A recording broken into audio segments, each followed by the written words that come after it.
और बड़ी खबर इस वक्त आ रही है, आपको बता दें कि तुर्की ने बरतानिया के साथ बहुत बड़ा मुआहदा किया है। जी हां, इस वक्त जो खबर आ रही है, जो खबर हम देख पा रहे हैं कि तुर्की ने यूरोफाइटर टाइफून मुआहदा किया है और खित्ते में यह दरअसल ताकत का एक नया तवाजुन होगा। आपको बताते चलें कि तुर्की ने बरतानिया से 8 अरब पाउंड मालियत के 20 यूरोफाइटर टाइफून जंगी तैयारे खरीदने का मुआहदा किया है। यह मुआहदा दरअसल बहुत बड़ा मुआहदा है। पूरी दुनिया की निगाहें इस डील पर टिकी हुई हैं क्योंकि इस डील में तुर्की शामिल है और तुर्की ने बरतानिया के साथ यह बड़ा मुआहदा किया है। ऐसे में और दरअसल इस मुआहदे की जो टाइमिंग है, आप देखिए, मशरिक़ वुस्ता में लगातार कशीदगी बनी हुई है। इसके अलावा रशिया और यूक्रेन की जंग चल रही है और तुर्की के बारे में खासतौर से बताएं क्योंकि तुर्की नेटो का हिस्सा है। इस वजह से भी पूरी दुनिया की निगाहें इस पर टिकी हुई हैं और अमेरिका भी कहीं ना कहीं रजब तैयब एर्दोगान और तुर्की की बहुत पासदारी करता है। और ऐसे में ब्रिटेन के साथ और रजब तैयब एर्दोगान का और तुर्की का इतना बड़ा या इतनी बड़ी जो डील हुई है, 8 अरब पाउंड मालियत के 20 यूरो फाइटर टाइफून जंगी तैयारे खरीदने का ये मुआहदा है, ये डील है जो एक तरह से तय पा गई है। यानी मौजूदा में आप देखिए कि दुनिया में जो एक कशीदगी लगातार बढ़ती जा रही है, चाहे हालिया दिनों मशरिक़ वुस्ता की बात करें, ख़ासतौर से मशरिक़ वुस्ता में ईरान और इजराइल के दरमियान जो कशीदगी बढ़ी थी, गज़ा में जिस तरह से कशीदगी थी और कशीदगी अभी भी एक तरह से बरकरार है। इसके अलावा यूक्रेन और रूस की जंग आप देख लीजिए, या फिर हालिया दिनों जिस तरह से खुद तुर्की ने इजराइल को लेकर नाराजगी जाहिर की थी और बल्कि जो बड़ी मीटिंग्स हुई और जो बड़े समिट्स हुए उसमें तुर्की ने कई बार सिर्फ ये कहकर शिरकत नहीं की कि अगर इजराइल का कोई फर्द या इजराइल की लीडरशिप उस समिट में शामिल होती है तो एर्दोगान उसमें शामिल नहीं होंगे। तो कहीं ना कहीं मिस्र में हालिया दिनों जिस तरह से एक बड़ी समिट हुई थी मशरिक़ वुस्ता को लेकर और फ़िलिस्तीन को लेकर, गज़ा में जो जंग चल रही थी उस डील को लेकर जो बड़ी बैठक मिस्र में हुई थी, वहां पर एर्दोगान तब तक नहीं पहुंचे थे जब तक ये माना जा रहा था कि इस बैठक में दरअसल इजराइल के वज़ीर आज़म बिन्यामिन नेतन्याहू भी आएंगे। लेकिन जब यह साफ हो गया कि बिन्यामिन नेतन्याहू नहीं आ रहे हैं, उसके बाद ही रजब तैयब एर्दोगान उस बैठक में पहुंचे थे। तो कशीदगी चारों तरफ एक तरह से बढ़ती जा रही है। हालिया दिनों आप देख लीजिए, ईरान के वज़ीर ख़ारजा ने रूस और चीन का दौरा किया है, पुतिन से और शी जिनपिंग से उन्होंने मुलाकात की है। इसे एक और तरह की गिरोहबंदी के तौर पर दुनिया के नक्शे पर देखा जा रहा है। यानी अगर कशीदगी मशरिक़ वुस्ता में बढ़ती है, इजराइल का प्रेशर अगर ईरान पर बढ़ता है, अमेरिका अगर ईरान पर दबाव बनाता है, तो ईरान को लेकर अब ईरान के साथ भी रूस और चीन एक तरह से खड़े हैं। तो पूरी ये जो गिरोहबंदी हो रही है और जिस तरह से कशीदगी के बीच में जो हालात हैं पूरी दुनिया की, या जो सियासी हालात अब बनते जा रहे हैं, ऐसे में तुर्की का बरतानिया के साथ ये मुआहदा बहुत अहम माना जा रहा है। और ये छोटी मोटी डील भी नहीं है, 8 अरब पाउंड की ये डील है जो एक तरह से की गई है। दरअसल आप देखिए कि इस मुआहदे को एक तारीखी लम्हा करार दिया जा रहा है क्योंकि ये नेटो के मुश्तरका सिक्योरिटी के लिए भी काफ़ी अहम माना जा रहा है। दरअसल रजब तैयब एर्दोगान ने इशारा दिया है कि मुस्तकबिल में दिफाई सनत के मुश्तरका मंसूबे भी शुरू किए जा सकते हैं और ये डील दोनों मुलाकात के ममालिक के दरमियान एक नई स्ट्रेटेजिक ताउन की बुनियाद भी एक तरह से बनती दिखाई दे रही है। तो अब इस डील के बाद आप देखिए कि तुर्की और ज्यादा ताकतवर हो जाएगा। इस्लामी ममालिक में मौजूदा में अगर देखा जाए, पाकिस्तान की बात कर लें, न्यूक्लियर ताकत है, या इसके अलावा से तुर्की की बात कर लें, तुर्की काफ़ी ज़्यादा ताकतवर मुल्क माना जाता है और इसी वजह से माहिरीन मानते हैं कि आने वाले दिनों में इस डील के बाद, इस मुआहदे के बाद तुर्की और ज़्यादा ताकतवर हो जाएगा। ख़ासतौर पर असलहे और हथियार के तौर पर, जंगी या लेटेस्ट जो असलहा है उसके तौर पर तुर्की एक तरह से और ज़्यादा मजबूत हो जाएगा। तुर्की दरअसल अपने आप को इस वजह से भी मजबूत करना चाहता है क्योंकि मशरिक़ वस्ता में जब हालात कशीदा होते हैं या इस्लामी ममालिक में अगर हालात ख़राब होते हैं और तो जो सबसे बड़ी जिम्मेदारी बनती है वो दरअसल तुर्की की बनती है। और तुर्की हमेशा से अब चाहे फ़लस्तीन का मामला रहा हो, चाहे गज़ा का मामला हो, चाहे ईरान की जंग हो, चाहे इससे पहले शाम और मिस्र में जिस तरह से इजराइल ने अटैक किया था, वहाँ पर जहाँ पर भी सालसी की ज़रूरत होती है या जंग जैसे जो हालात और जो कशीदगी होती है उसे कम करने की अगर ज़रूरत होती है तो फिर वहाँ पर सीधे सीधे तुर्की की एंट्री होती है। रजब तैयब एर्दोगान इससे पहले भी कई मुल्कों के दरमियान और ख़ास तौर से जो अरब ममालिक हैं उनके दरमियान अगर कोई कशीदगी होती है तो रजब तैयब एर्दोगान कहीं ना कहीं चौधरी बनकर सामने आते हैं और वहाँ पर कशीदगी कम कराते हैं। और अब जब असलहे के एतबार से और बरतानिया के साथ इस डील के बाद तुर्की और ज़्यादा मजबूत हो जाएगा। ऐसे में दुनिया के दूसरे ममालिक के बीच में या दुनिया के जो बड़ी ताकतें हैं उसमें तुर्की को लेकर एक तरह से अहमियत और ज़्यादा आने वाले दिनों में बढ़ जाएगी।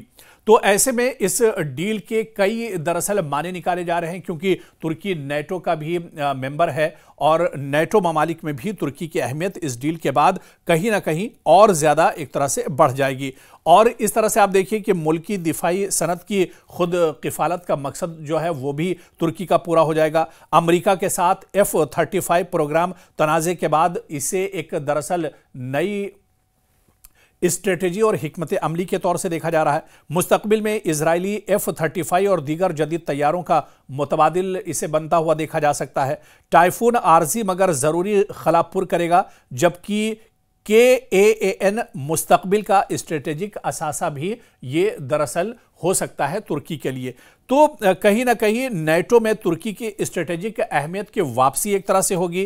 खित्ते में ताकत के तवाजुन में मुमकिना तब्दीली देखने को मिल सकती है। दिफाई सनत में तुर्क और बरतानवी इश्तराक का एक नया दौर जो है वो शुरू हो सकता है और तुर्की की वसी कौमी दिफाई हिकमत अमली का इसे एक बहुत बड़ा हिस्सा माना जा रहा है। यानी तुर्की का कद इस डील के बाद और ज़्यादा बढ़ जाएगा। इस्लामी ममालिक में तुर्की का जो कद है वो तो ही है, लेकिन दुनिया के जो सुपर पावर ममालिक हैं उनमें भी आने वाले दिनों में तुर्की का कद और ज़्यादा बढ़ने वाला है। और मशरिक़ वस्ता में जिस तरह से कशीदगी और तनाव हमेशा से बरकरार रहता है, इस तनाव को देखते हुए भी तुर्की के इस कदम को काफ़ी अहम माना जा रहा है। और बड़ी खबर इस वक्त आ रही है, आपको बता दें कि तुर्की ने बरतानिया के साथ बहुत बड़ा मुआहदा किया है। जी हां, इस वक्त जो खबर आ रही है, जो खबर हम देख पा रहे हैं कि तुर्की ने यूरो फाइटर टाइफोन मुआहदा किया है और खित्ते में यह दरअसल ताकत का एक नया तवाजुन होगा। आपको बताते चलें कि तुर्की ने बरतानिया से 8 अरब पाउंड मालियत के 20 यूरो फाइटर टाइफोन जंगी तैयारे खरीदने का मुआहदा किया है। यह मुआहदा दरअसल बहुत बड़ा मुआहदा है। पूरी दुनिया की निगाहें इस डील पर टिकी हुई हैं क्योंकि इस डील में तुर्की शामिल है और तुर्की ने बरतानिया के साथ यह बड़ा मुआहदा किया है। ऐसे में और दरअसल इस मुआहदे की जो टाइमिंग है आप देखिए, मशरिक़ वस्ता में लगातार कशीदगी बनी हुई है। इसके अलावा रशिया और यूक्रेन की जंग चल रही है। और तुर्की के बारे में खास तौर से बताएं क्योंकि तुर्की नेटो का हिस्सा है, इस वजह से भी पूरी दुनिया की निगाहें इस पर टिकी हुई हैं।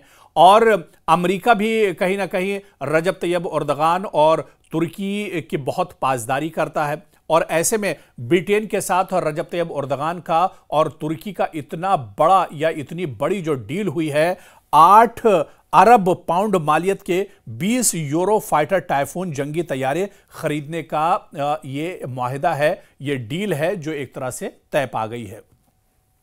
यानी मौजूदा में आप देखिए कि दुनिया में जो एक कशीदगी लगातार बढ़ती जा रही है, चाहे हालिया दिनों मशरिक़ वस्ता की बात करें, ख़ासतौर से मशरिक़ वस्ता में ईरान और इजराइल के दरमियान जो कशीदगी बढ़ी थी, गज़ा में जिस तरह से कशीदगी थी और कशीदगी अभी भी एक तरह से बरकरार है। इसके अलावा यूक्रेन और रूस की जंग आप देख लीजिए, या फिर हालिया दिनों जिस तरह से खुद तुर्की ने इजराइल को लेकर नाराजगी जाहिर की थी और बल्कि जो बड़ी मीटिंग्स हुई और जो बड़े समिट्स हुए उसमें तुर्की ने कई बार सिर्फ ये कहकर शिरकत नहीं की कि अगर इजराइल का कोई फर्द या इजराइल की लीडरशिप उस समिट में शामिल होती है तो उर्दगान उसमें शामिल नहीं होंगे।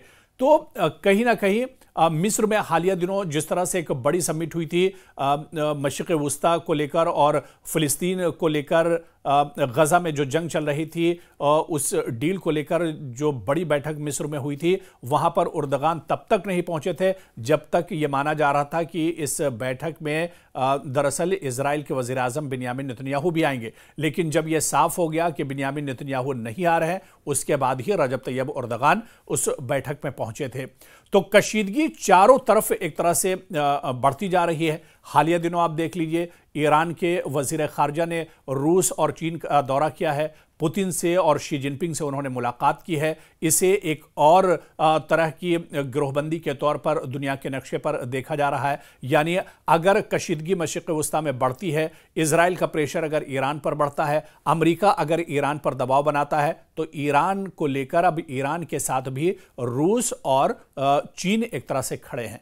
तो पूरी ये जो गिरोहबंदी हो रही है और जिस तरह से कशीदगी के बीच में जो हालात हैं पूरी दुनिया की, या जो सियासी हालात अब बनते जा रहे हैं, ऐसे में तुर्की का बरतानिया के साथ ये मुआहदा बहुत अहम माना जा रहा है। और ये छोटी मोटी डील भी नहीं है, 8 अरब पाउंड की ये डील है जो एक तरह से की गई है। दरअसल आप देखिए कि इस मुआहदे को एक तारीखी लम्हा करार दिया जा रहा है क्योंकि ये नेटो के मुश्तरका सिक्योरिटी के लिए भी काफ़ी अहम माना जा रहा है। दरअसल रजब तैयब उर्दगान ने इशारा दिया है कि मुस्तकबिल में दिफाई सनत के मुश्तरका मंसूबे भी शुरू किए जा सकते हैं और ये डील दोनों मुलाकात के ममालिक के दरमियान एक नई स्ट्रेटेजिक ताउन की बुनियाद भी एक तरह से बनती दिखाई दे रही है। तो अब इस डील के बाद आप देखिए कि तुर्की और ज़्यादा ताकतवर हो जाएगा। इस्लामी ममालिक में मौजूदा में अगर देखा जाए, पाकिस्तान की बात कर लें, न्यूक्लियर ताकत है, या इसके अलावा से तुर्की की बात कर लें, तुर्की काफ़ी ज़्यादा ताकतवर मुल्क माना जाता है। और इसी वजह से माहिरीन मानते हैं कि आने वाले दिनों में इस डील के बाद, इस मुआहदे के बाद तुर्की और ज़्यादा ताकतवर हो जाएगा, ख़ासतौर पर असलहे और हथियार के तौर पर, जंगी या लेटेस्ट जो असलहा है उसके तौर पर तुर्की एक तरह से और ज़्यादा मजबूत हो जाएगा।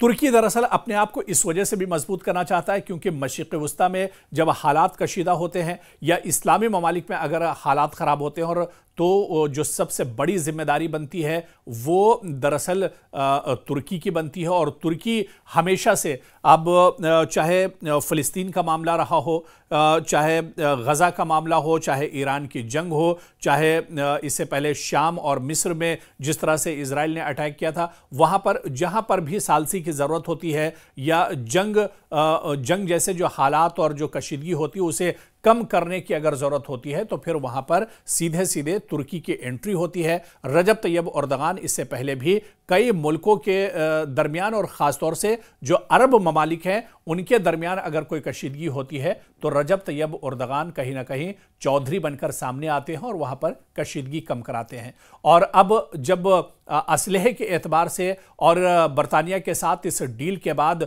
तुर्की और ज़्यादा मजबूत हो जाएगा, ऐसे में दुनिया के दूसरे ममालिक के बीच में या दुनिया के जो बड़ी ताकतें हैं उसमें तुर्की को लेकर एक तरह से अहमियत और ज़्यादा आने वाले दिनों में बढ़ जाएगी। तो ऐसे में इस डील के कई दरअसल माने निकाले जा रहे हैं क्योंकि तुर्की नेटो का भी मेंबर है और नेटो ममालिक में भी तुर्की की अहमियत इस डील के बाद कहीं ना कहीं और ज़्यादा एक तरह से बढ़ जाएगी। और इस तरह से आप देखिए कि मुल्की दिफाई सनत की खुद किफ़ालत का मकसद जो है वो भी तुर्की का पूरा हो जाएगा। अमेरिका के साथ F-35 प्रोग्राम तनाज़े के बाद इसे एक दरअसल नई स्ट्रेटेजी और हिकमत अमली के तौर से देखा जा रहा है। मुस्तकबिल में इजरायली F-35 और दीगर जदीद तैयारों का मुतबादिल इसे बनता हुआ देखा जा सकता है। टाइफून आर्जी मगर ज़रूरी खलापुर करेगा, जबकि KAAN मुस्तकबिल का स्ट्रेटेजिक असासा भी ये दरअसल हो सकता है तुर्की के लिए। तो कहीं ना कहीं नेटो में तुर्की की स्ट्रेटेजिक अहमियत की वापसी एक तरह से होगी। खित्ते में ताकत के तवाजुन में मुमकिन तब्दीली देखने को मिल सकती है। दिफाई सनत में तुर्क और बरतानवी इश्तराक का एक नया दौर जो है वो शुरू हो सकता है और तुर्की की वसी कौमी दिफाई हिकमत अमली का इसे एक बहुत बड़ा हिस्सा माना जा रहा है। यानी तुर्की का कद इस डील के बाद और ज्यादा बढ़ जाएगा। इस्लामी ममालिक में तुर्की का जो कद है वो तो ही है, लेकिन दुनिया के जो सुपर पावर ममालिक हैं उनमें भी आने वाले दिनों में तुर्की का कद और ज्यादा बढ़ने वाला है। और मशरिक़ वुस्ता में जिस तरह से कशीदगी और तनाव हमेशा से बरकरार रहता है, इस तनाव को देखते हुए भी तुर्की के इस कदम को काफी अहम माना जा रहा है।